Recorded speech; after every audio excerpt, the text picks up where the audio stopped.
Bruno, it's been a difficult evening. What, in your view, is the difference between the two sides tonight? Obviously, they scored a goal. We couldn't get our goal. Create some chances, and we couldn't find the net. Obviously, they did it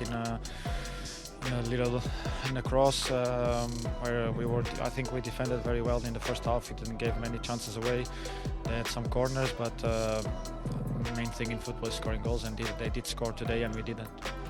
Obviously, with no trophy at the end of it, no Champions League, this is ending up being one of United's worst seasons in a generation. Luke Shaw's just come out and said that you as players need to look at yourselves to decide if you're good enough to play for Manchester United. In your view, as one of the senior players in this squad, are your squad mates good enough to play for a club like United? No, I don't have to speak from the point of view of the other ones. I can speak for myself. Wasn't good enough. Season wasn't nowhere near what we should have been. We knew this trophy would make things look a little bit better, but still the season was bad, and we have to deal with that. Luke is right. Everyone else needs to look at himself now, and decide what we want to be from here and going forward. How do you assess where Manchester United are as a club right now? What do you think needs to change now this summer to get it back to where you think it should be? There's been a lot of things that needs to change at this club, and I think everyone is aware.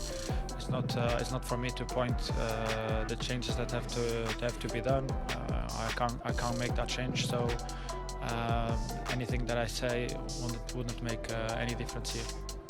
What can you change? What can the players change? Try to be better, try to do more, try to find a way of improving ourselves and help the team to win games. For yourself, looking further forward, without Champions League, it comes with financial implications for the club. Do things like that, do they affect your future at Manchester United? No, it's not the first time that happens. Being in Europa League always have happened. Manchester United's hopes of European glory were dashed once again after a 1-0 defeat to Tottenham Hotspur in the UEFA Europa League Final at San Mamés Stadium in Bilbao. Despite controlling possession and creating more chances, United were undone by a single strike from Brennan Johnson, who sealed Spurs' first European trophy since 1984. Following the disappointing result, Bruno Fernandes addressed the media with honesty and reflection. Rather than lashing out at the club or his teammates, the United captain expressed his frustration with the team's overall performance throughout the season, calling it not acceptable for a club of Manchester United's stature. Fernandes admitted that the team had fallen short of expectations and emphasized the need to take collective responsibility for the loss. He stressed the importance of learning from their mistakes and returning stronger, rather than assigning blame.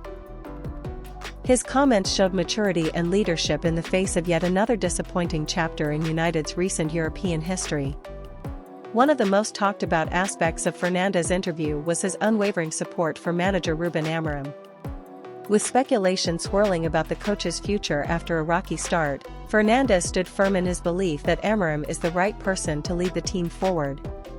He praised the manager's ideas, work ethic, and commitment, stating that the entire squad needs to back him fully. Despite United's lack of cutting edge in the final third, Fernandes refused to dwell on individual errors. Players like Rasmus Højlund and Alejandro Garnacho had opportunities to equalize but couldn't capitalize. Still, Fernandes chose to focus on the collective responsibility and the necessity to grow from the experience. Addressing rumors linking him with a move away from Old Trafford, particularly interest from Real Madrid, Fernandes reaffirmed his desire to remain at Manchester United. He made it clear that he has no intention of leaving unless the club decides otherwise, once again underlining his loyalty and commitment to the badge. His words were a timely boost for United fans, many of whom are grappling with the disappointment of another missed opportunity. With Fernandes at the helm as captain, the club has a figurehead who is both passionate and grounded, willing to speak truthfully while remaining hopeful for the future.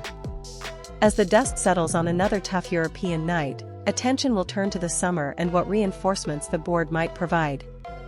Whether this final serves as a turning point or another false dawn remains to be seen, but one thing is certain, Bruno Fernandes is not giving up on Manchester United.